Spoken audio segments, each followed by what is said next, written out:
Acredito eu, porque as minhas esperanças e confiança sempre estão no Senhor, de que nós teremos aqui um tempo muito proveitoso diante do Senhor. Não que já não estejamos tendo, nós estamos tendo, e desde o momento que o culto começou, temos partilhado alguma coisa, sim ou não? Sim. Paulo nos ensina isso na sua carta aos Romanos. Logo no início da sua carta, ele deixa bem claro o seu anseio de poder estar com os irmãos de Roma, porque o desejo de estar com eles era dividir algum dom da parte de Deus com aqueles irmãos. Então, obviamente, todas as nossas expectativas de estarmos uns com os outros devem existir exatamente nisso. Que enquanto nós estamos juntos uns com os outros, nós estamos partilhando, estamos dividindo alguma coisa. Nós dividimos o nosso coração, nós dividimos nossas emoções, dividimos nossos sentimentos e dividimos também os nossos dons que Deus nos deu para a edificação da sua igreja e para o aperfeiçoamento dos santos no Senhor. Então, certamente, todos nós aqui estamos sendo aperfeiçoados em alguma coisa e em alguma medida. E graças a Ele por isso. Deus, em sua sabedoria, faz isso em sua igreja. E Ele está fazendo isso aqui hoje.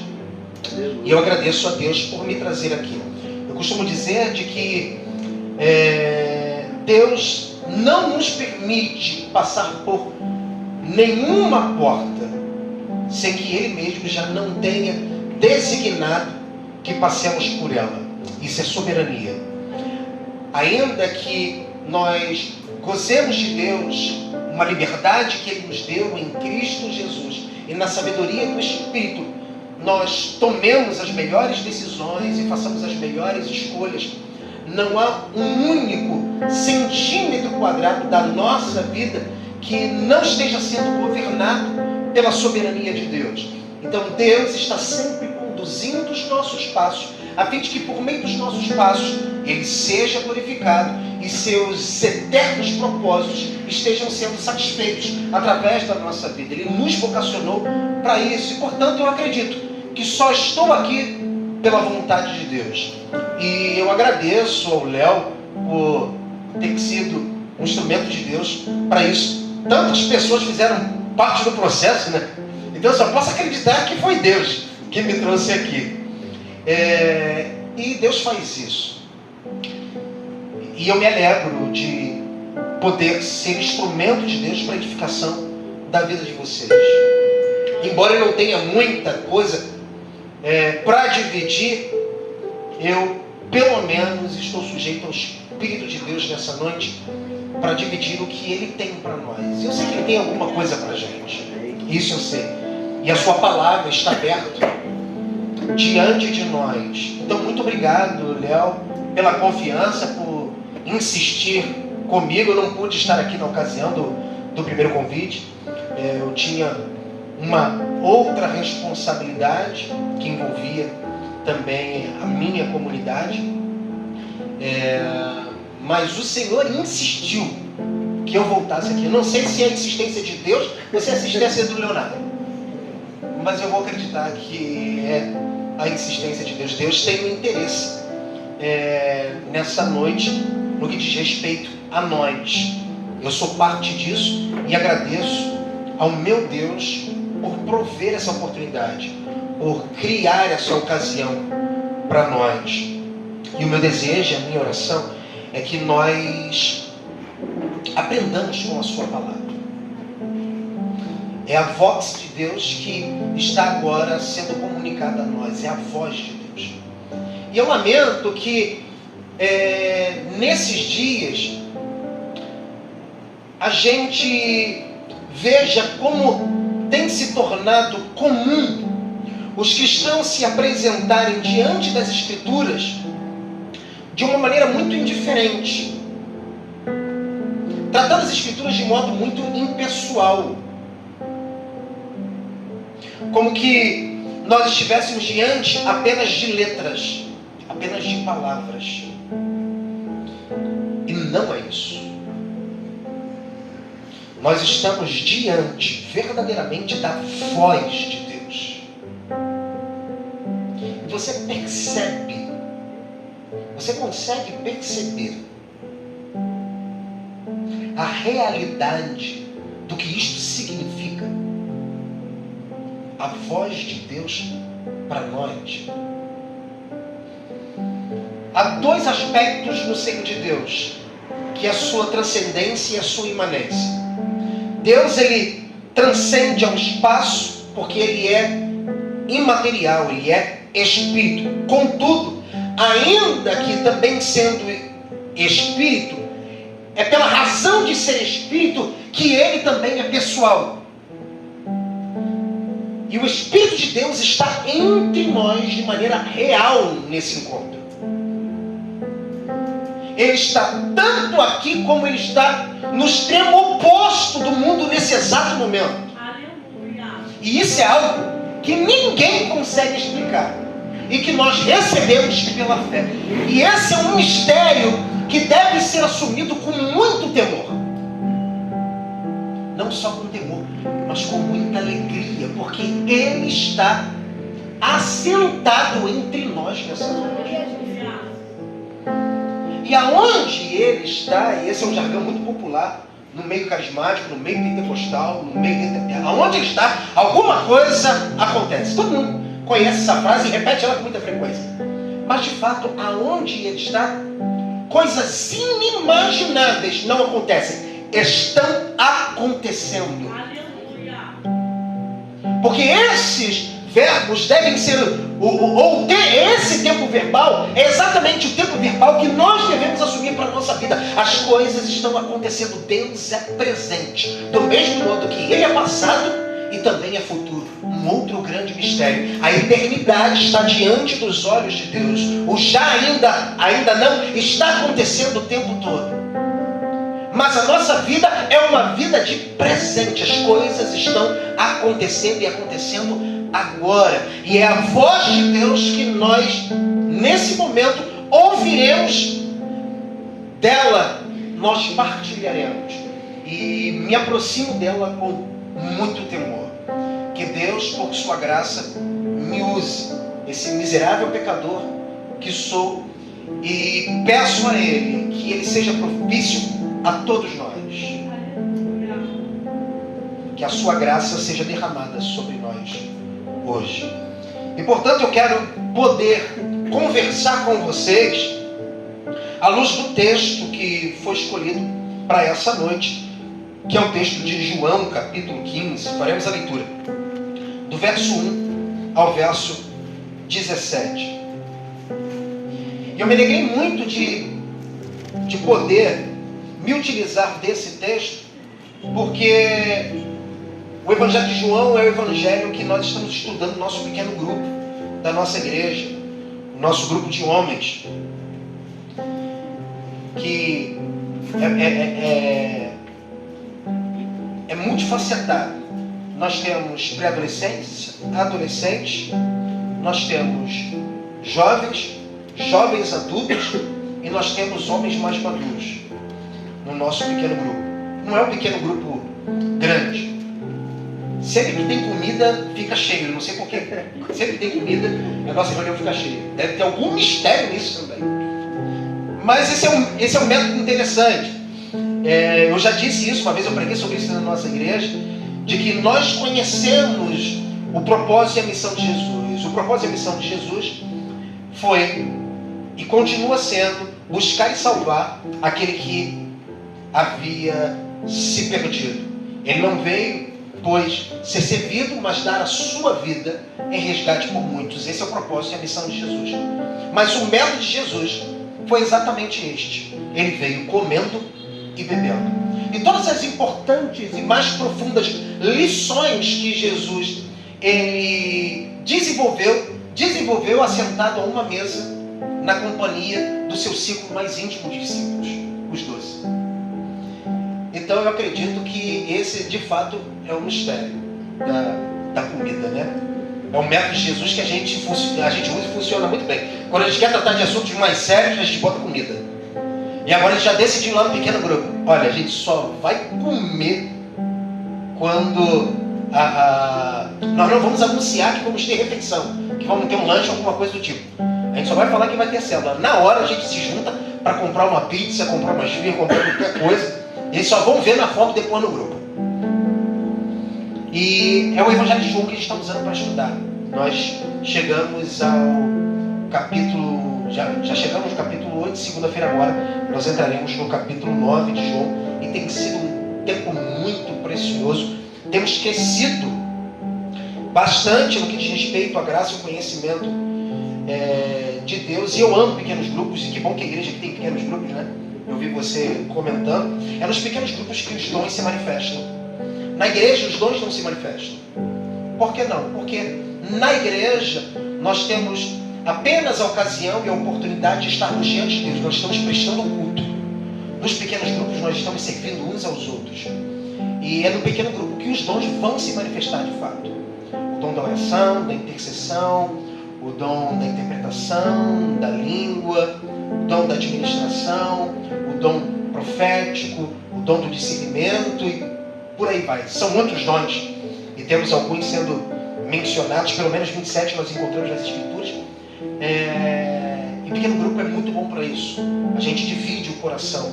Eu uso uma frase que eu li de Ralph Phillips no seu livro Discípulo, discipulado, a formação de um discípulo, e ele usa essa expressão que discipulado, resumindo, é vida na vida. Eu gosto dessa expressão, que é uma expressão que eu uso para mim particularmente, vida na vida. E o pequeno grupo surge exatamente para isso, para promover isso, relacionamento. O evangelho só faz sentido por causa do relacionamento, dos relacionamentos. Não é possível nós sermos igreja sem relacionamento. Nós somos igreja quando nós vivemos relacionamentos.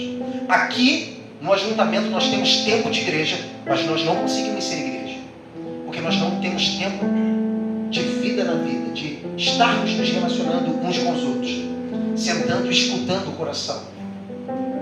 Então, pequeno grupo é maravilhoso para isso. Eu quero encorajar você a participar dos pequenos grupos dessa igreja, a valorizar os pequenos grupos, gerar discipulado, gerar multiplicação através dos pequenos grupos. Igreja cresce, se consolida, se fortalece e amadurece por meio de pequenos grupos. E parabéns a essa igreja. Já estava esquecendo? Eu sou pastor na minha igreja, não pastor presidente, eu sou pastor auxiliar na minha igreja, um dos pastores. Nós somos 3 pastores na nossa igreja local, que é a nossa sede em Nilópolis. Sirvo a Jesus desde que nasci. Isso não significa que eu sou crente desde que nasci, porque filho de crente não é crente, e filho de pastor menos ainda. Filho de pastor é prova pura. E meu pai é o pastor presidente da igreja. E eu posso dizer que eu conheci o Senhor tardiamente. E tive a revelação da beleza e da majestade do senhorio de Cristo tardiamente. Tardiamente para mim, porque para Ele aconteceu no exato momento que deveria acontecer, e a sua hora chegou para mim. Não vivo de arrependimentos, senão aqueles que colocam na cruz diariamente, porque eu sou miserável pecador. Essa é a minha natureza ainda. E miseravelmente luto contra todos os meus pecados. E glória a Deus, está tudo certo, está tudo bem, estamos guardados aqui pelos anjos do Senhor. E luto miseravelmente contra os meus pecados. Mas o estilo da vida dos discípulos de Jesus, dos filhos de Deus, como nós aprendemos com Jesus em Marcos capítulo 1, versículos 14 e 15, é arrependimento e fé. E tanto o arrependimento quanto a fé são dons de Deus, e graças a Ele por dar isso todos os dias aos seus filhos. Todos os dias Ele nos dá arrependimento e fé. Arrependimento para abandonarmos os nossos pecados, e fé para, em meia volta, seguir confiando em Jesus, sabendo que pela fé vencemos todos os nossos pecados, e confiamos de que eles já foram cancelados por Cristo Jesus na cruz, e há perdão para nós. Então, estou ali, filho de pastor sempre faz uma coisa ou outra, ou quase tudo. Então na igreja eu já fiz quase absolutamente tudo. E hoje só auxilio a igreja, atuo mais na parte de ensino da igreja, em toda a sua parte teológica. É eu que cuido, é eu que trato, é eu que administro, é eu que organizo essa parte. estarei agora em novembro assumindo a liderança da juventude. Já liderei a juventude em outras ocasiões, já liderei adolescente, fui líder do Ministério de Louvor da igreja por 12 anos, que foi aonde eu me dediquei mais tempo. Um tempo bastante cansativo, e quem trabalha com louvor sabe que é cansativo. É prova você lidar com músico, não sei se aqui é prova lidar com músico, mas por 12 anos eu fui prova lidar com músico. Lá na igreja, hoje já não tem mais esse problema. E eu falo isso pro líder lá. Meu filho, você está num tempo maravilhoso. Eu suei para que você hoje pudesse estar comendo dos frutos. Mas auxilio no aconselhamento, auxilio na mentoria das lideranças da igreja. Então a gente faz um pouquinho de tudo, né? Graças a Deus. Mas até aqui nos ajudou o Senhor. Então vamos para a palavra, que é o que importa. Já falei demais de mim mesmo. Estamos todos juntos, irmãos? João capítulo 15. Amém ou amém? Amém. Que bom.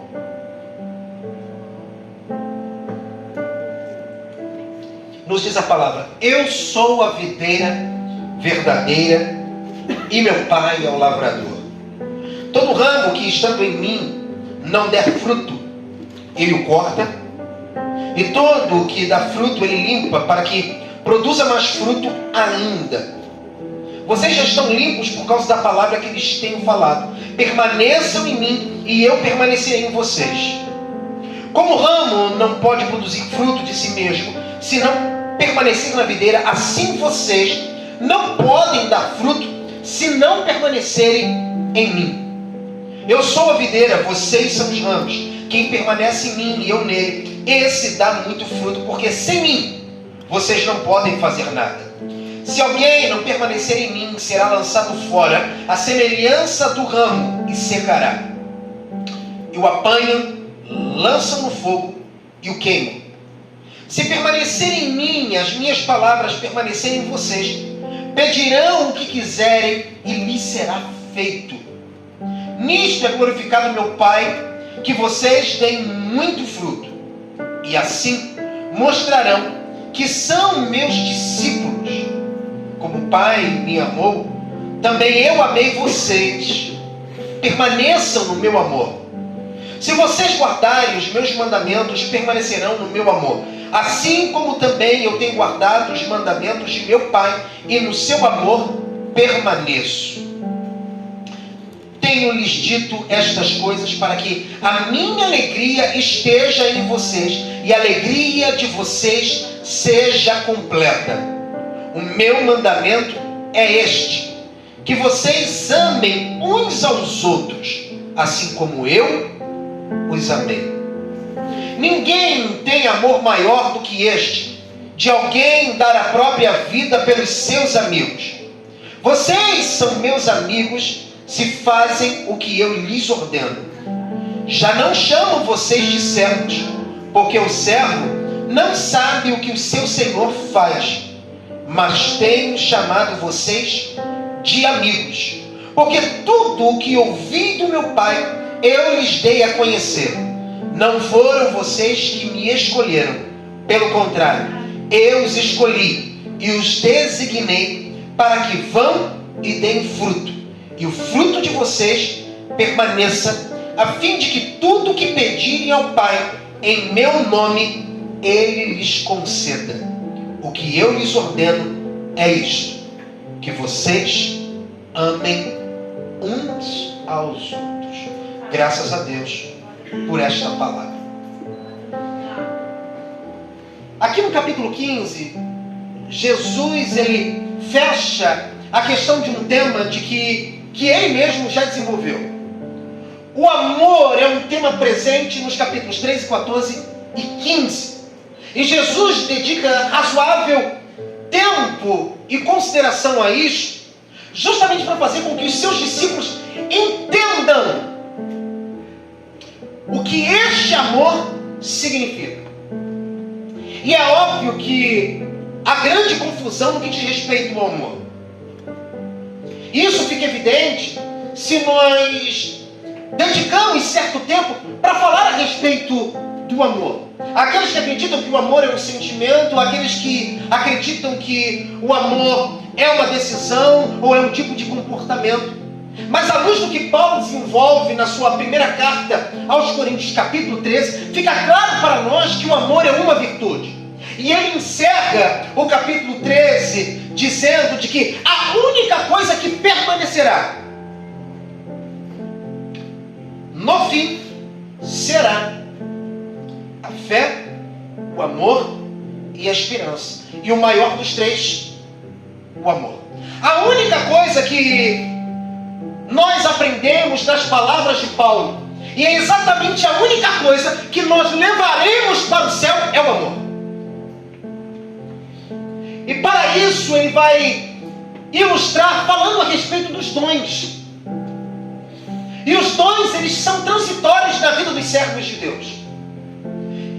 E nesse sentido, não deve existir em nós nenhuma preocupação a respeito dos dons. E eu sei que existem algumas pessoas que ficam inquietas, tentando descobrir quais são os seus dons. Temos o chamado, e quando nós olhamos o chamado na perspectiva das Escrituras, especialmente dos Evangelhos, sabemos que o chamado tem uma relação direta com a salvação, a vocação tem uma relação direta com os nossos ministérios particulares dentro da vida da igreja, e os dons são exatamente as ferramentas que Deus disponibiliza à sua igreja para que a sua igreja seja edificada e os santos sejam aperfeiçoados. E eles não devem ser tomados por nós com um grande senso de preocupação, como se estas coisas ou os dons fossem as coisas mais importantes para nós. E Paulo destaca isso, falando e partilhando exatamente isso com esta igreja. A igreja de Corinto é uma igreja muito rica e diversificada nos dons. Contudo, ainda que seja uma igreja que possa ser tomada como um exemplo no desenvolvimento e exercício dos dons, a única coisa que lhe faltava era a coisa mais importante para a vida cristã, que era o amor, e era uma igreja que não amava. Fica claro nas palavras do apóstolo Paulo que o mais preocupante ainda a respeito da igreja de Corinto é que eles não amavam uns aos outros. Isso tanto é verdade que no capítulo 11 fica evidente nas palavras do apóstolo Paulo, quando ele vai tratar a respeito da ceia do Senhor. Jesus, ele usa uma parábola para chegar ao coração dos discípulos e compartilhar com eles algumas lições imprescindíveis para a vida cristã, não perdendo de vista que os versos iniciais, bem como todo o discorrer das palavras de Jesus, orbitam em torno do tema do discipulado. E veja que esse é um tema caro para Jesus e que deve ser também um tema caro para a igreja. Tanto é que Jesus, antes de ser assunto aos céus, no capítulo 28, versos 18 ao seguinte, ele divide com os discípulos aquilo para o qual eles foram chamados. A razão de ser da sua salvação está exatamente no fato de se preocuparem em fazer discípulos em todas as nações. A vida de um discípulo de Cristo é literalmente uma vida dedicada ao discipulado. E isso percebemos na palavra, não nas palavras, mas na palavra que Jesus usa no verso 18 e verso 19. Ele é melhor traduzido quando nós vemos indo e não apenas ide, que é como nós conhecemos o texto. Ide por todo mundo. Mas o que Jesus está dizendo não é apenas ir, mas enquanto vocês vão, enquanto vocês estão indo, seja comendo, seja bebendo, seja trabalhando, seja convivendo, seja nas circunstâncias que forem, nas ocasiões que forem, nos contextos que forem, o mais importante na vida de um discípulo de Cristo é fazer outros discípulos semelhantes a Cristo. E por que é importante isso para a gente? Porque isso responde à pergunta mais repetida na vida dos filhos de Deus e mais repetida dentro do arraial dos santos. Quem aqui continua ainda se perguntando por que Deus o chamou? Alguém já fez essa pergunta? Quem continua fazendo essa pergunta? Sinceramente.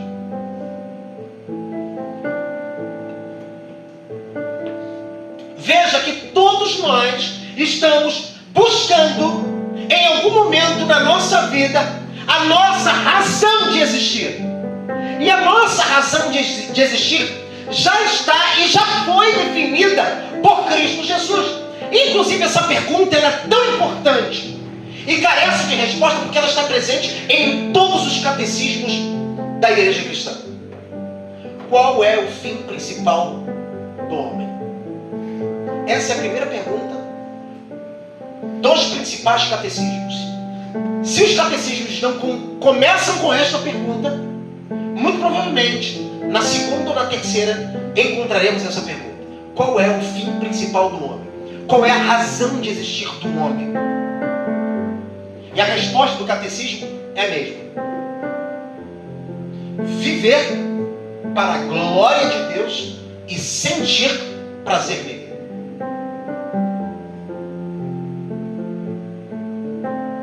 Qual é o propósito da nossa vida enquanto filhos de Deus? É trazer glória para Deus e fama para Jesus. Quando nós entendemos isso, nós deixamos de andar em círculo para andarmos objetivamente no que importa a respeito da nossa fé.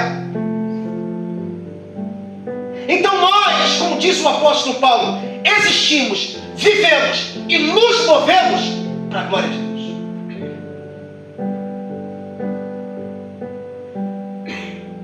E nesse sentido, seja o que for que fizermos, nós faremos para a glória de Deus. E quando percebemos isso, todo o fardo que carregamos na nossa vida perde o seu peso. Por quê? Porque a beleza da glória de Deus, ela surge diante dos nossos olhos de modo que ele se torna mais desejável e mais amável, e a partir de então, todas as outras coisas que se tornavam distrações para nós já não mais nos distraem. E aí paramos de fazer essas perguntas. Então o que mais se importa na vida cristã não é ocupar posições de destaque, seja dentro da igreja ou fora dela.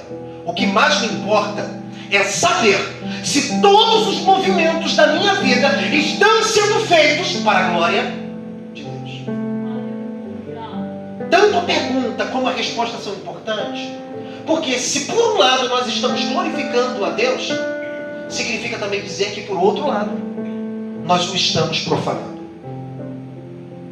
Então todas as nossas decisões e escolhas ou vão trazer glória para Deus, ou vão trazer profanação para a glória de Deus. Ou Deus será glorificado, ou ele será envergonhado. E quando a gente pensa nisso, outras perguntas mais importantes estão no lugar da primeira. Como por exemplo, será que o tipo de vida que eu estou vivendo revela a glória de Deus? Será que as escolhas que eu estou fazendo revelam a glória de Deus? Será que as decisões que eu estou tomando revelam a glória de Deus? Então nós nos ocupamos exatamente em fazer com que Deus seja glorificado, como Paulo ensina na sua primeira carta aos Coríntios, capítulo 10, versículo 31. Seja comendo, seja bebendo, ou fazendo qualquer coisa, faça tudo para a glória de Deus. Paulo usa tanto o argumento do menor para o maior, para fazer com que a gente entenda que tanto as coisas insignificantes, mais simples e comuns da vida glorificam a Deus, como também as coisas mais complexas e difíceis da vida também glorificam a Deus. Não há nada, nem insignificante e nem mesmo grandioso, que não revele, no final das contas, a glória de Deus. Uma vez um sapateiro perguntou a Lutero como ele poderia glorificar a Deus através da sua profissão, porque ele achava a sua profissão muito medíocre. E a resposta de Lutero para o sapateiro foi: faça o melhor sapato que você puder e venda pelo preço justo. Você estará glorificando a Deus. Quando nós temos não somente a eternidade, mas a glória de Deus que acompanha a eternidade, da qual nós participaremos, nós então nos devotaremos a fazer com que Deus seja glorificado em todas as coisas. Então não há demérito eu ir fazer uma coisa muito simples. Pelo contrário, há muito mérito nisso. Pois como Paulo deixa claro para nós, o que fazemos como se estivéssemos fazendo para o Senhor. Veja como outras perguntas mais importantes ocupam o lugar dessa que recorrentemente nos perturba quando não deveria nos perturbar. Então a razão de existirmos, a razão de vivermos e a razão de nos movermos é a glória de Deus. Não sei nem por que eu vim chegar até aqui, mas cheguei aqui. Beleza, mas voltando ao assunto, Jesus, ele esclarece já em Mateus de que todas as nossas preocupações, elas devem estar no sentido de fazer discípulos e discípulos sempre. Então não há um único momento da nossa vida em que esses momentos não sejam uma oportunidade para proclamar o Evangelho de Jesus Cristo, na expectativa de que o Espírito de Deus, no seu poder, quebre os corações endurecidos, transformando esses corações de pedra em carne, como Ezequiel diz no capítulo 16 do seu livro. E acompanhado dessa expectativa também a razão deles, a partir da proclamação, conhecerem a Jesus Cristo como seu Senhor, santificarem a Jesus Cristo como Senhor em seus corações, passar a servi-los e a partir de então, a partir deste momento, iniciar um processo discipulado. Então todos nós que estamos aqui nessa reunião hoje, devemos pensar e sermos lembrados de que Deus te tirou das trevas para a sua luz, com a finalidade de fazer com que você, do mesmo modo como se tornou parecido com Ele, também trabalhe para que outros se pareçam com Ele. Então é o discipulado que está exatamente diante das lentes de Jesus dentro do texto. E para o discipulado, será extremamente necessário que o discípulo ele tenha aprendido a amar como o seu Senhor. Somente o amor tem a habilidade de nos amarrar aos firmes propósitos de Deus.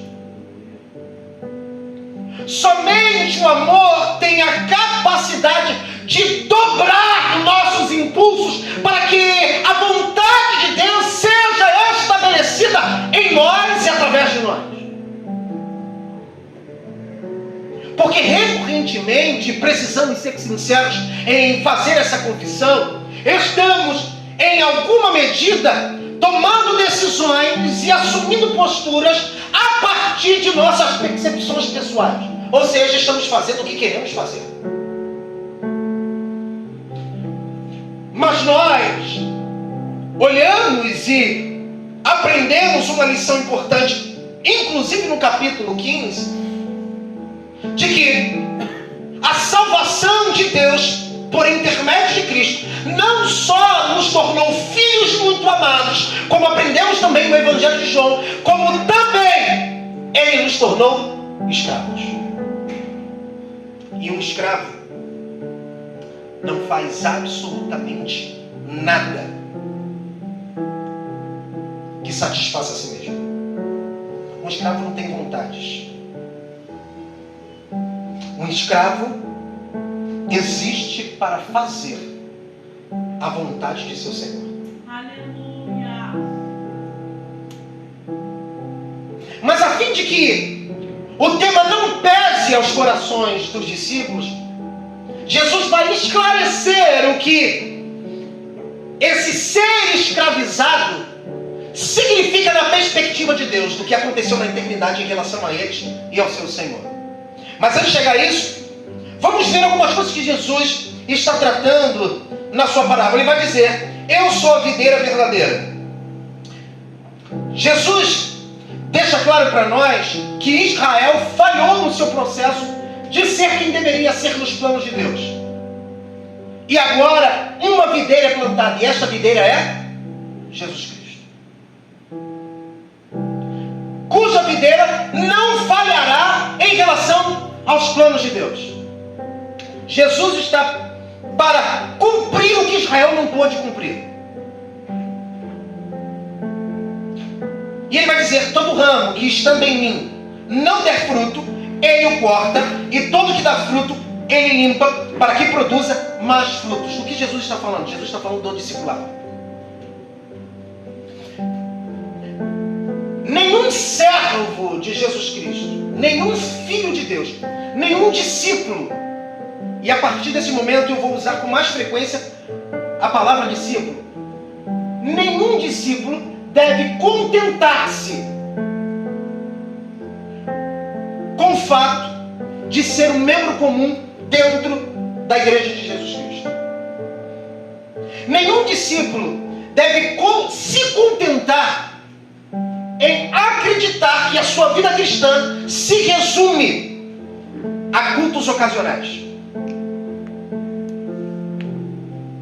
Ele não nos elegeu nos tempos eternos e fez com que a sua graça nos alcançasse, dando-nos fé para crer. E assim sendo salvos em Jesus Cristo, para que nós ficássemos sentados em nossos bancos. Isto porque a vida cristã é um convite para uma vida desconfortável. E se você que está me ouvindo está vivendo uma vida confortável, você precisa repensar a sua identidade enquanto discípulo.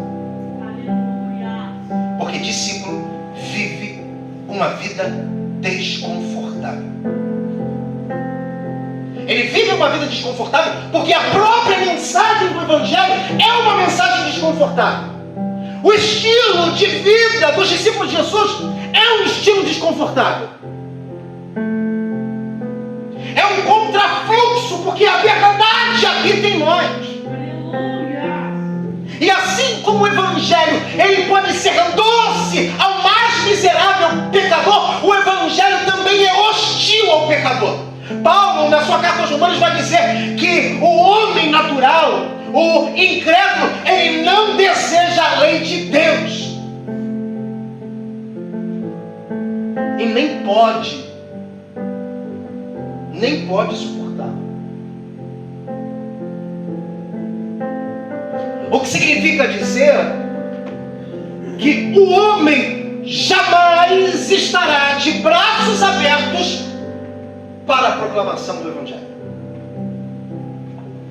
E nos enganamos em considerar de que as pessoas que estão diante de nós, elas estão abertas à mensagem do Evangelho. Elas não estão, elas odeiam o Evangelho.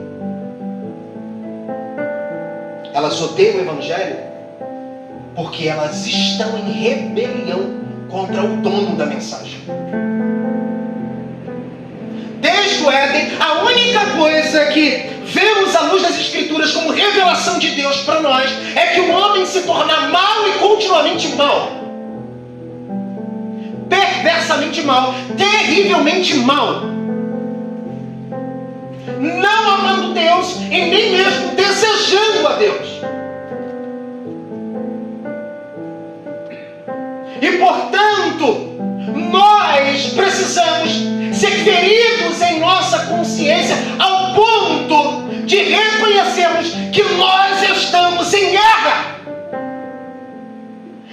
isso não significa dizer de que nós não teremos sucesso no empreendimento para o discipulado, para a proclamação do discipulado. Isto porque nós não vamos em nossas próprias capacidades e habilidades, mas nós vamos no poder do Espírito de Deus. Aleluia. E se reconhecemos que o Espírito de Deus, ele é poderoso para quebrar corações, então nós não confiamos na persuasão da nossa mensagem. Nós confiamos na persuasão daquele que administra a própria mensagem. O que Jesus está afirmando em suas palavras para os seus discípulos é que todo discípulo, é imprescindível para todo discípulo que ele se ocupe com a verdade de que ele deve se multiplicar. É necessário que haja frutos, e se nós não frutificamos, a palavra de Jesus é dura, dizendo que o viticultor, que é Deus, ele arranca a vide, os ramos, os galhos, a joga no fogo e a queima. E veja que essas palavras são palavras para discípulos. O que podemos depreender das palavras de Jesus é que em uma comunidade de fé, em uma comunidade de muitos filhos, existirão, obviamente, aqueles que são indiferentes à grande comissão. Aqueles que são indiferentes à responsabilidade de fazerem discípulos.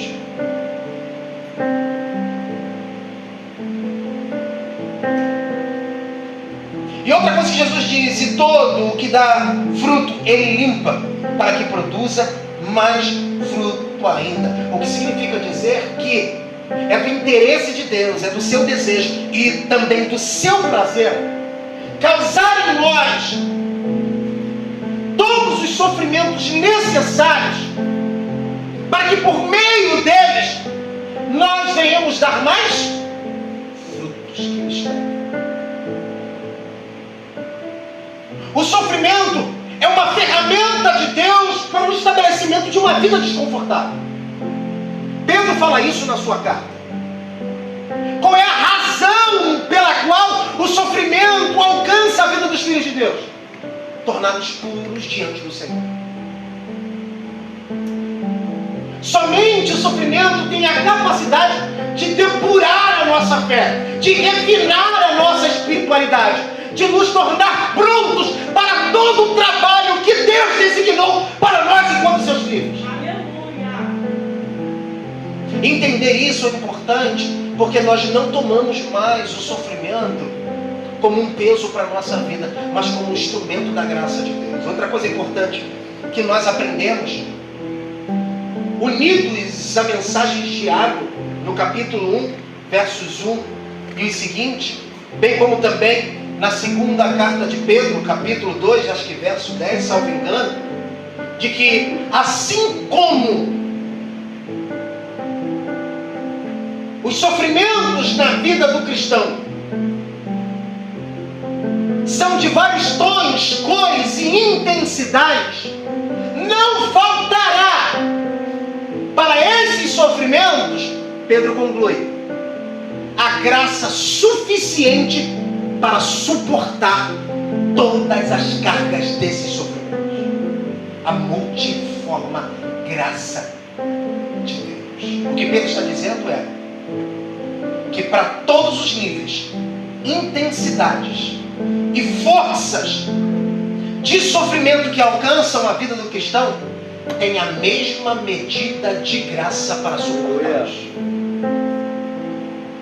Então, se você está sofrendo por causa do Evangelho, não se preocupe, tem graça para você.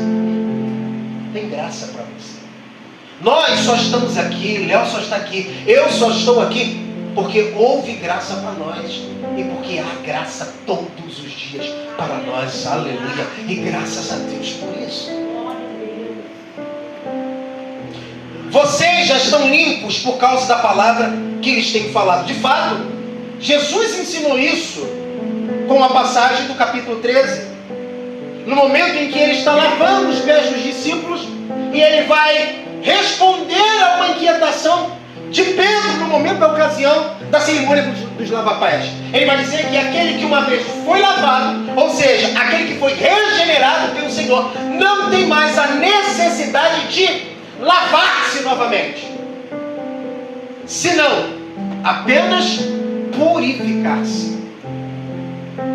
Ou seja, é necessário nós reconhecermos que também para esta vida de grandes desafios, deverá existir em nós um grande senso de responsabilidade em confessarmos a Deus os nossos pecados e fraquezas, para que por meio delas haja da nossa boca não apenas a confissão, mas também o perdão de Deus para nós. A vida dos filhos de Deus é uma vida de arrependimento e fé. Como já disse, foi Jesus que ensinou isso. Arrependimento e fé.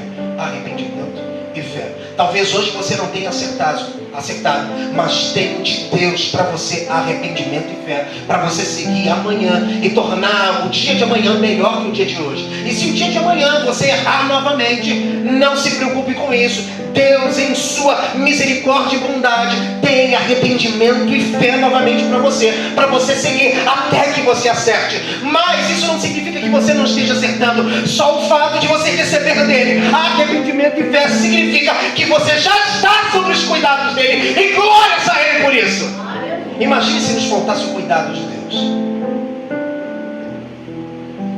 No versículo 4, Jesus dá uma palavra um tanto pesada para os seus discípulos, e de fato deve ser pesada, reconhecendo inclusive o pano de fundo que está acontecendo. Não sei se vocês se lembram, mas já no capítulo 7, capítulo 6 e capítulo 7, Jesus teve um encontro discípulo com aqueles, um encontro difícil com aqueles que o seguiam, de modo que aqueles que o seguiram deixaram de segui-lo. Jesus está nas últimas semanas do seu ministério. Ele está se encaminhando para a cruz. Ele vai abraçar a cruz. E é imprescindível que nesse momento tudo o que precisa ser dito seja dito para os seus discípulos. Ainda que a gente perceba, à luz da revelação que já temos, que alguns tiveram que aprender da maneira mais difícil e depois da sua partida, mas isso não significa que eles não aprenderam, pelo contrário, eles aprenderam. E a gente sempre vai aprender, porque o nosso Deus é um Pai amoroso que não desiste de nós. Ele não desiste dos seus filhos, Ele não nos abandona. O seu cuidado é um cuidado permanente. Oh, aleluia! Jesus vai dizer: permaneçam em mim e eu permanecerei em vocês. Como o ramo não pode produzir fruto de si mesmo se não permanecer na videira, assim vocês não podem dar fruto se não permanecerem em mim. O que Jesus está dizendo é que é impossível nós produzirmos o que nos é necessário para esta vida a partir de nós mesmos. Não há vida a partir de nós, só há vida a partir de Jesus Cristo. Um ramo que está deslocado da videira naturalmente passará por um processo de morte. Não há vida, porque nele não há seiva, ele não possui raízes. Jesus está dizendo para os seus discípulos que na sua jornada de fé, bem como na sua jornada ministerial, eles devem ocupar-se com algo que será imprescindível para a vida deles: oração. Só há uma maneira de nós permanecermos no Senhor, que é orando. Todos nós que não mantemos uma vida de prática diária de oração, estaremos sujeitos a todas as armadilhas de Satanás. E não só nos sujeitaremos a ela, como nos submeteremos a todas elas. Porque em nós não há vida. Como eu disse, nós estamos em guerra. Estamos em guerra. O nosso movimento é um movimento contracultural. Não no sentido de que nós estamos contra a cultura, porque Deus nos chamou também para redimir a cultura aqui. Mas nós estamos em guerra contra a mentalidade e o espírito deste mundo. E veja que Paulo, ele coloca para nós, na sua carta aos Efésios, no capítulo 6, que a nossa luta não é contra a carne nem sangue, mas contra as sortes da maldade, contra os principados e potestades dos ares. E contra esses adversários, não haverá da parte de nós alguma medida de força que seja suficiente para vencermos no embate contra eles. Não há. E quantos de nós deliberadamente estamos buscando um tipo de vida à parte de Jesus Cristo? Quantos de nós vivemos uma vida independente? Pare por alguns segundos e pense em todas as suas escolhas e veja se as suas escolhas não refletem exatamente isso. Nem sempre aquilo que declaramos significa a verdade do que habita em nosso coração. Pode existir verdade na nossa boca, mas no nosso coração apenas mentiras, porque nós não nos comportamos de igual modo aquilo que nós declaramos.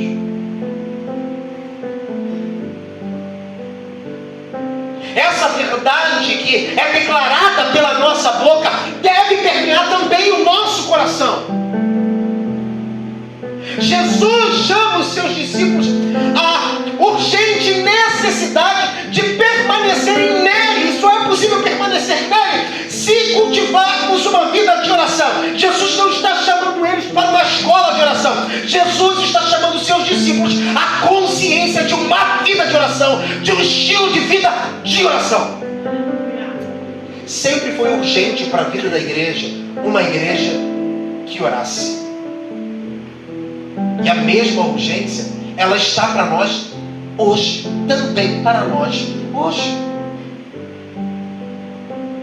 E quantos de nós estamos brincando de sermos quem somos? Quantos de nós flertamos com o pecado? E Jesus esclarece exatamente também isso em suas palavras. Como podemos flertar com o inimigo que nos rouba da presença de Deus? Quanto mais nós obtivermos de Jesus Cristo, mais autoridade e poder teremos para romper sobrenaturalmente naquilo que Ele designou para nós, para a vida que Ele escolheu vivermos como discípulos.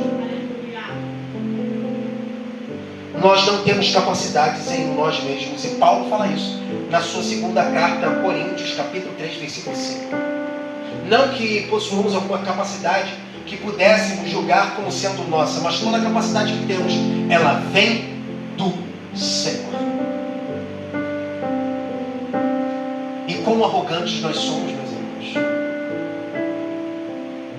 Como conseguimos ser arrogantes vivendo o tipo de vida que vivemos, aonde Deus é uma opção para nós?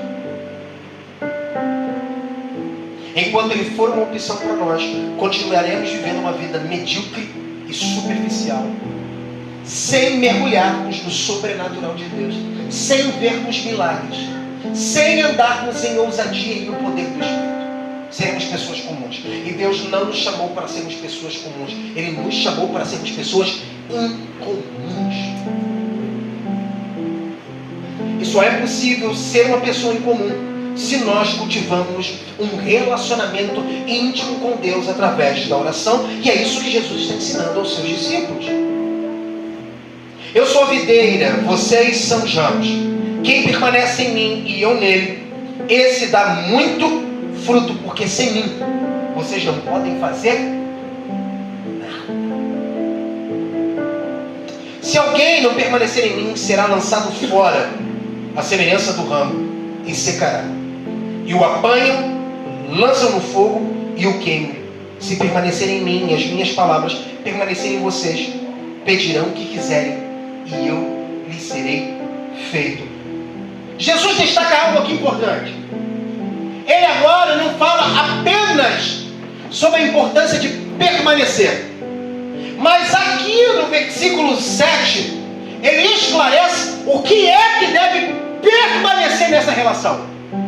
E o que deve permanecer nessa relação é exatamente as suas palavras. A palavra de Deus. Se por um lado, Jesus deixa bem claro que uma vida de oração é importante no processo de discipulado, na vida de discipulado e na vida também para a formação de novos discípulos, por outro lado, ele destaca outra coisa que é igualmente importante e que deve caminhar junto com uma vida de oração. Uma vida devocional. Quantos cristãos que estão aqui que já leram pelo menos uma única vez a Bíblia toda? É vergonhoso um cristão nunca ter lido a Bíblia uma única vez, porque isso aqui é como se fosse parte do nosso DNA. Todos os que nasceram de novo, nasceram da água e do Espírito, e agora devem amar, dedicar-se dia e noite em conhecer o Senhor. E só é possível conhecer o Senhor através da sua palavra. Experiências místicas não ensinam. Experiências sobrenaturais não ensinam. Elas são um testemunho de quem Deus é. Isso é possível provar a Deus de tal modo a saber quem Ele realmente é por meio da sua palavra. Enquanto nós não nos dedicarmos a conhecer o Senhor, tomando como remédio as exortações das palavras de Oséias, jamais estaremos suficientemente capazes de dialogar com a cultura, de dialogar com o mundo, de proclamar o Evangelho e nem mesmo de discipular.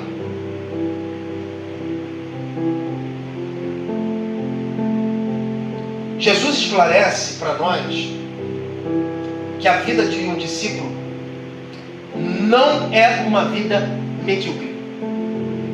E todos que desejarem escolher uma vida medíocre serão lançados fora no fogo.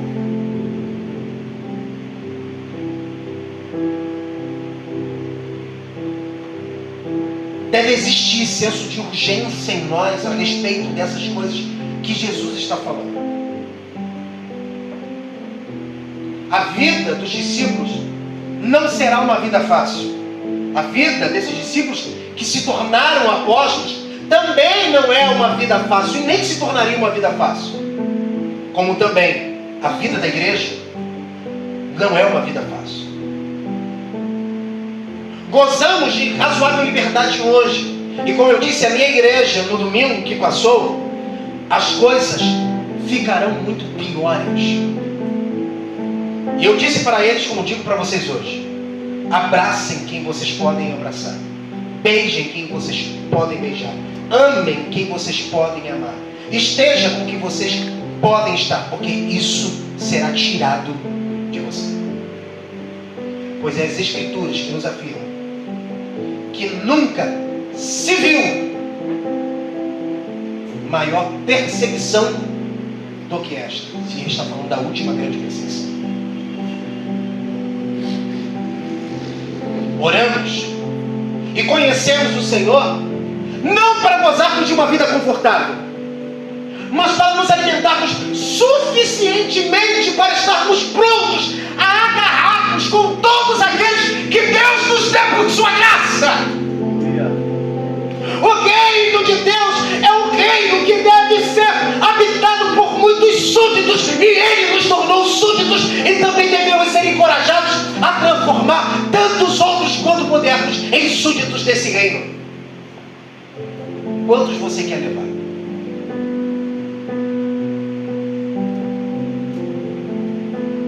Se nós não temos a capacidade de nos preocuparmos com as pessoas que nós amamos, quanto mais nos preocuparmos com quem nós não amamos. E é a partir daqui que Jesus então vai refinar o seu argumento para fazer com que seus discípulos entendam exatamente qual deve ser a razão, ou qual é o elemento que fará com que os seus discípulos se comprometam. Nisto é glorificado meu Pai, que vocês deem muito fruto, e assim mostrarão que são meus discípulos. Primeiro, se a palavra do Senhor habitar ricamente em nós, há uma garantia da parte de Jesus Cristo, que tudo que nós pedirmos será feito. Você já pensou nisso? É óbvio que Ele não nos dará tudo o que pedirmos que não estiver em consonância, alinhado com os seus propósitos eternos, com a sua vontade, com aquilo que é bom, perfeito e agradável. Mas agora, tudo aquilo em que Deus se satisfaz e for presente na nossa boca enquanto oramos, Ele garante que Ele nos dará. Oh, glória a Deus, como é bom confiarmos de que em Deus habita um sincero interesse de trazer satisfação ao nosso coração com aquilo que é e constitui parte das nossas muitas preocupações.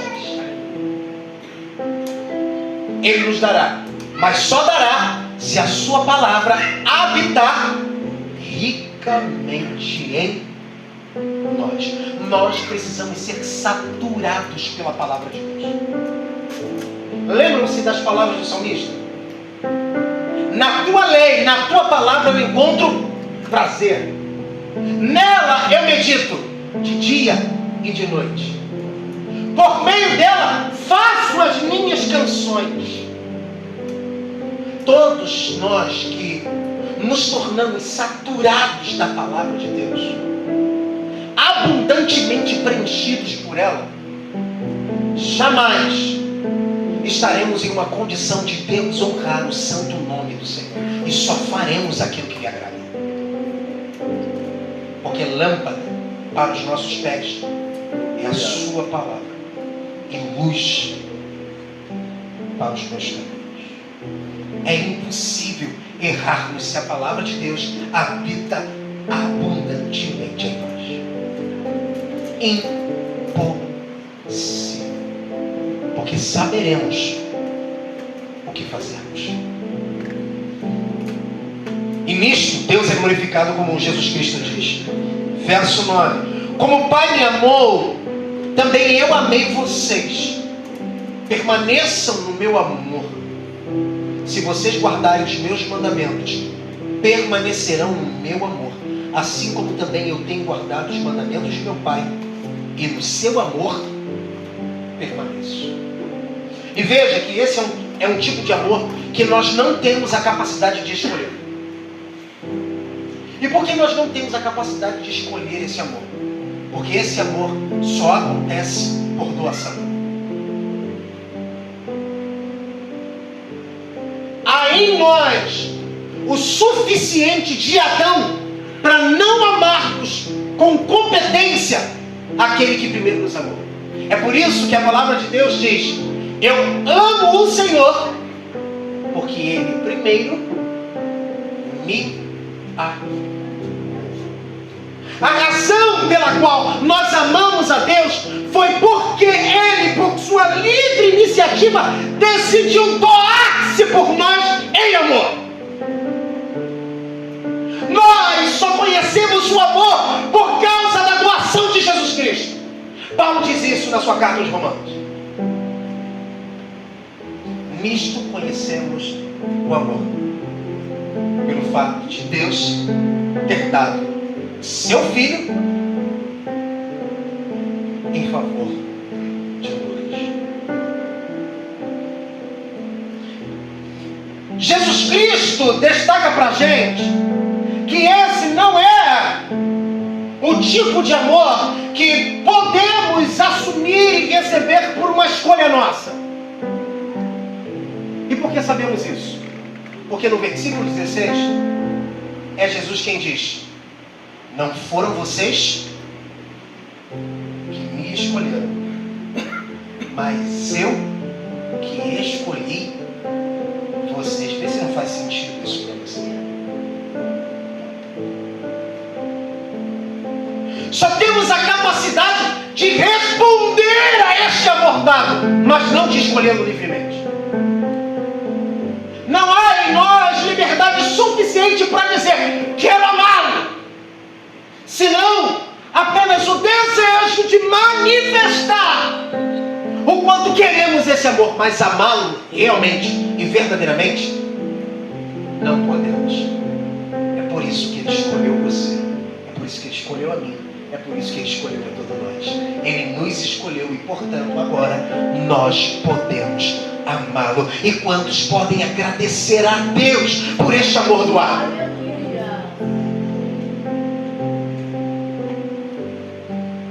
Agora, fica claro para a gente que há um meio de demonstrarmos que realmente amamos. E Jesus diz: como nós amamos verdadeiramente a Deus? Guardando os seus mandamentos. E o que é que Ele diz na sua palavra, introduzindo o Sermão do Monte, Mateus capítulo 5? Está nas introduções, obviamente. Logo depois das Beatitudes, versículo 13, salvo engano, Jesus vai dizer aos seus discípulos, e a multidão que também o ouve: todas as leis e todos os profetas se resumem a isso: amem a Deus acima de todas as coisas, de toda a alma, de toda a força e entendimento. E igualmente a este, ame o seu próximo como a ti mesmo. É este mandamento, sobretudo, que Jesus está dizendo aos seus discípulos e com o qual eles devem se comprometer. E a pergunta é: o quanto nós realmente queremos nos comprometer com este mandamento? Porque o próximo não é aquele com o qual você nutre simpatia. O próximo não é aquele que você troca uma ideia. O próximo não é aquele que você gosta.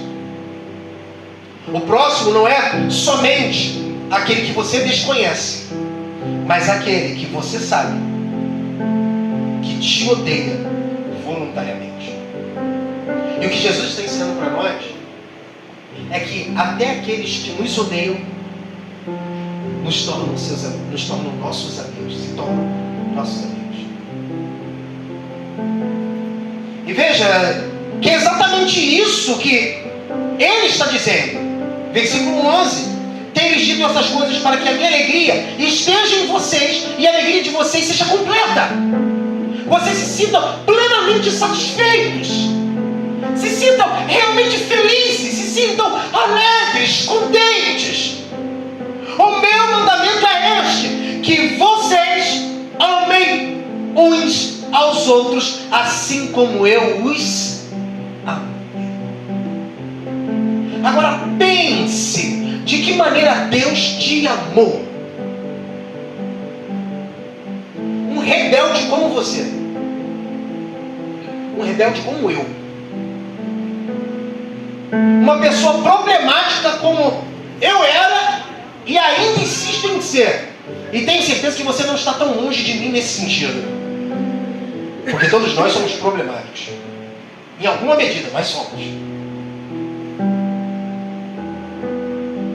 Que mérito havia em nós para Ele nos amar? Que bem que tínhamos para Ele nos desejar? Não! João 3,16: Deus amou.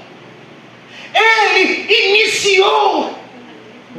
Ele, por um desejo livre de si mesmo, sem dividir as razões para isso, amou o mundo de tal maneira para que todos aqueles que nele crê viessem de fato a crer de verdade e viessem ter vida eterna.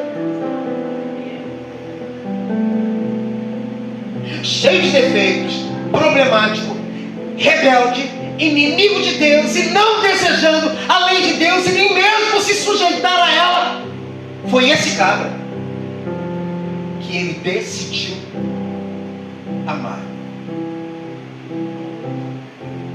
do mesmo modo como Ele nos amou, Ele agora encoraja seus discípulos e encoraja nós, hoje que estamos ouvindo a sua palavra, também a amarmos. E Ele amou só os seus discípulos? Ele amou a todos.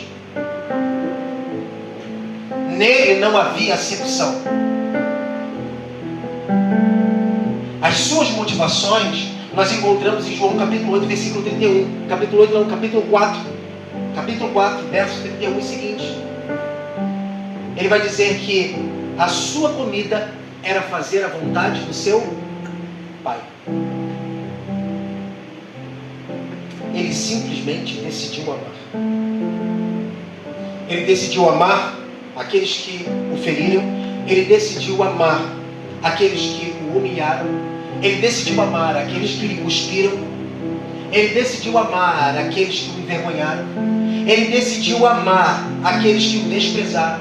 Ele decidiu amar aqueles que o rejeitaram. Ele decidiu amar os que o traíram. Ele decidiu amar todos. E é este amor que Jesus convida os seus discípulos a igualmente amar. Ninguém tem amor maior do que este, de alguém dar a própria vida pelos seus amigos. Ah, que coisa linda. E é claro que aqui as palavras de Jesus, elas se resumem ao seu ciclo mais fechado, porque ele vai dizer que agora não deseja mais chamá-los de escravos. Lembram do que eu disse, que ele vai ressignificar a questão do senhor e do escravo? Ele está dizendo para os seus discípulos: eu agora não chamo vocês mais de escravos, eu chamo vocês de amigos. Porque um escravo só sabe fazer aquilo que o seu senhor lhe manda. Um amigo se compromete muito mais do que apenas com aquilo que é da sua responsabilidade e obrigação. Vocês são meus amigos se fazem o que lhes ordeno.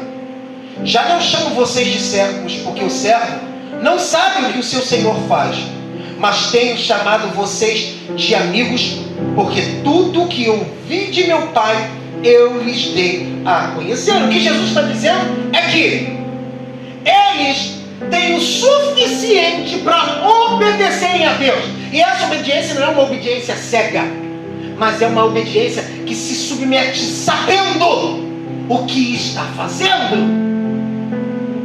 E não há nada mais maravilhoso para nós do que fazermos algo sabendo por que estamos fazendo e com a consciência tranquila de o estarmos fazendo. Lembre-se por alguns segundos daquele momento em que você sabia que estava fazendo uma coisa errada. Quais eram as suas reações? Lhe pesava o coração? Uma coisa que eu fazia com recorrência era me esconder, evitar conversas e falar o menos possível. Porque todas as vezes que eu falava, eu me enrolava com as minhas próprias palavras. E os meus pais, no final das contas, sempre descobriam os erros que eu havia cometido.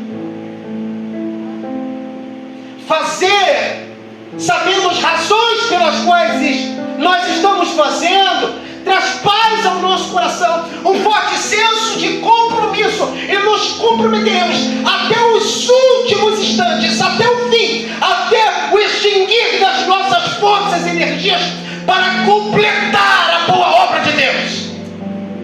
E a minha oração e o meu desejo, que também foi a oração e o desejo de Jesus Cristo, é que estas palavras viessem a arder e queimar nos corações dos seus discípulos.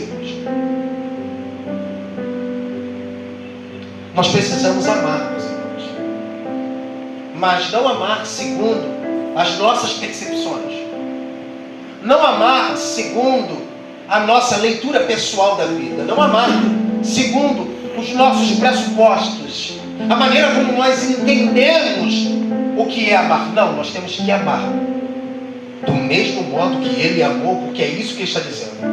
Amem do mesmo modo que eu vos amei.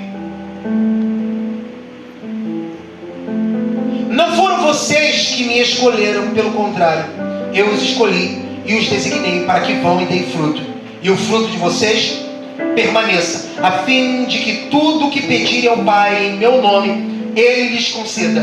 O que eu lhes ordeno é isto: que vocês amem uns aos outros. Jesus encerra esse momento, mais uma vez, dizendo para os seus discípulos que o que importa é que eles se ocupem em fazer discípulos, amando sinceramente a todos, sem fazer acepção de pessoa alguma, mas doando o coração, entregando o coração, para que este que se tornou alvo da graça de Deus, no momento de Deus, possa se vir plenificado no Senhor. E o que Deus quer para todos nós é plenitude. E eu pergunto a você: você tem se sentido pleno? Ou você ainda sente falta de alguma coisa? Você sente que alguma coisa está faltando? Você ainda sente que tem alguma coisa fora do lugar?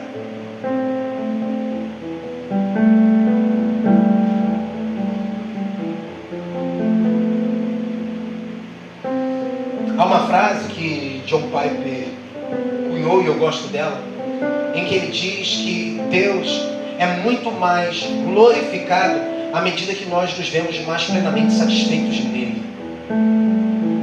E se existe algo que faz parte da mente de Deus ao nosso respeito, é se nós estamos inteiramente plenos e satisfeitos nele. Isso importa para Deus. Ele quer que todos nós não apenas nos vejamos, mas nos sintamos de modo muito real que nós estamos plenamente satisfeitos nele. Mas só há uma maneira de nós estarmos plenos no Senhor: é decidindo viver uma vida de oração e uma vida de conhecimento à luz da sua palavra. Deus habitará ricamente em nós se decidirmos tomar as nossas iniciativas nessa direção. Ele não apenas quer, Ele exige isso de nós. Meu convite para você é que você decida isso de uma vez por todas. Não há mais tempo para nós. Não há. Não há tempo para a gente ficar cocheando em dois pensamentos. Não há tempo de a gente ficar vivendo uma vida dúbia, sendo um tipo de crente aqui e um tipo de crente lá fora, tendo um tipo de relacionamento aqui e um outro tipo de relacionamento lá fora. Se existe alguém que nos conhece plenamente, é o Senhor. E é Ele que diz: se nós devemos temer alguma coisa, temamos aquele que tem o poder de lançar a nossa alma no inferno. O inferno não é abstrato, ele é uma realidade. E precisamos olhar para a nossa vocação com seriedade, para levá-la muito a sério e trabalhar para que milhares e milhares se tornem parte do banquete do Cordeiro. Encerro com a parábola de Jesus, de maneira muito resumida, contando a parábola do banquete. Ele faz um convite para um tipo de pessoa que conhecemos na sua parábola, que são os judeus, e convida para que eles participem da sua festa. E a resposta do seu povo, como Mateus, no capítulo 1, versículo 27, diz que ele veio para salvar o seu povo, é que eles dão muitas desculpas, e desculpas falsas. Desculpas que são absurdas. E eu sei que você conhece, ou pelo menos já ouviu, desculpas de pessoas muito próximas de vocês, que simplesmente soaram como algo absurdo. Não é possível que fulano estava dizendo isso. Mas foram as desculpas que os judeus deram para Jesus. Jesus continua dizendo ao seu mensageiro que vá e traga pela mão todos os que ele encontrar. E é óbvio que Jesus está falando dos gentios.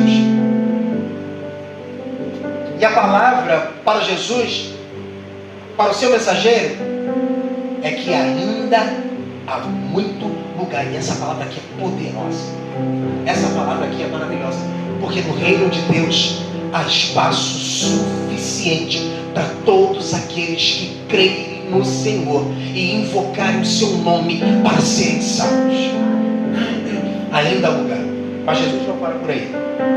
Ele diz para que o seu mensageiro vá pelas estradas. E esse público é exatamente aquele tipo de pessoa que a gente não quer sentar à mesa.